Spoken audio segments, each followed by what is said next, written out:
Oke, selamat menyaksikan teman-teman semua. Saya perkenalkan, nama saya Osia Benigo. Kebetulan kali ini saya ada tugas dari mata pelajaran sosiologi untuk membahas pengertian tentang integrasi sosial. Sebelum kita masuk ke materi integrasi sosial, menghadapi keadaan akhir-akhir ini yang tidak memungkinkan, sekolah kami SMA Negeri 4 Tanjung Jabung Timur juga mengadakan sekolah berbasis daring atau sekolah online, sama seperti yang diadakan oleh sekolah-sekolah lainnya. Maka sebab itu semua tugas dilakukan baik menggunakan WhatsApp group ataupun Google Classroom, dan banyak lagi aplikasi-aplikasi yang digunakan untuk mendukung pembelajaran tersebut. Dan kali ini saya akan membahas tentang pengantar integrasi sosial. Apa itu integrasi sosial? Integrasi sosial berasal dari bahasa Inggris yang artinya integration atau penggabungan. Integrasi sosial terkenal dalam sosiologi, proses penyusunan unsur-unsur yang berbeda dalam masyarakat hingga menjadi satu kesatuan dalam kehidupan bermasyarakat. Jadi, integrasi adalah pembaruan sehingga menjadi satu kesatuan yang utuh atau bulat, itu menurut Kamus Besar Bahasa Indonesia. Lalu unsur-unsur yang berbeda di masyarakat. Ada banyak unsur-unsur yang berbeda dalam masyarakat. Sebelum kita belajar tentang integrasi, sebelumnya kita bahas tentang konflik ataupun perbedaan. Di sini unsur-unsur yang berbeda di masyarakat. Ada kedudukan sosial, ras, suku, agama, kebiasaan, sistem nilai, dan norma. Banyak lagi unsur-unsur yang berbeda di masyarakat Indonesia. Integrasi sosial berdasarkan teori fungsionalisme strukturalnya, yaitu melihat jika setiap unsur di masyarakat atau sistem sosial saling berhubungan satu sama lain.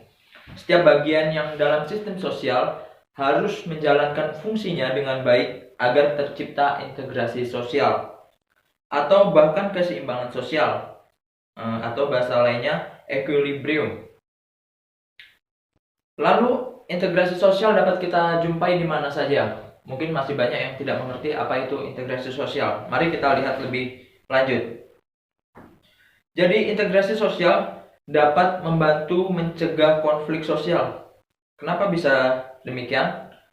Menurut Abu Ahmadi, adanya kerjasama dari seluruh anggota masyarakat, mulai dari tingkat individu, keluarga, lembaga, dan masyarakat, sehingga menghasilkan kesepakatan nilai yang sama-sama dijunjung tinggi. Itu menurut Abu Ahmadi tentang integrasi sosial. Kesepakatan nilai-nilai yang dijunjung tinggi bertujuan agar tercapai kesatuan di dalam masyarakat untuk hidup berdampingan dan yang dalam jangka panjang.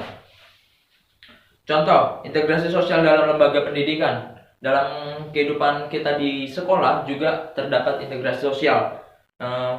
Misalnya, sekolah sebagai lembaga pendidikan memiliki peran dalam mengembangkan karakteristik siswa. Tujuannya agar siswa dapat memahami, menghargai, bahkan terbuka terhadap adanya keragaman dan perbedaan dalam masyarakat.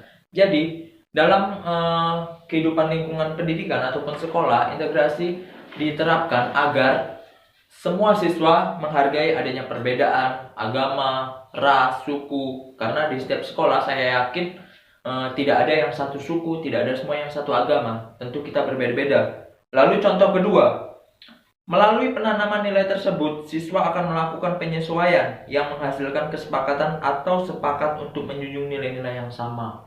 Jadi ketika kita sudah menerapkan integrasi sosial di dalam kehidupan sekolah, siswa ataupun kita semua dapat menjunjung nilai-nilai yang sama meskipun ada perbedaan, meskipun berbeda pendapat dan lain sebagainya, tapi kita tetap memiliki kesepakatan bersama.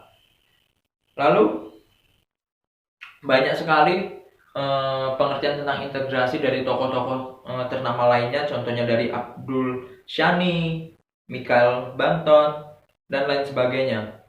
Mungkin untuk saat ini saya hanya membahas tentang itu saja, tentang integrasi sosial. Boleh teman-teman semua nanti kita diskusi lagi tentang integrasi sosial ini, karena kita masih semuanya sama-sama belajar. Jika ada kesalahan saya dalam kata-kata, saya mohon maaf. Dengan ini saya akhiri. Terima kasih juga kepada guru pembimbing saya, Bapak Samiun SAG. Terima kasih.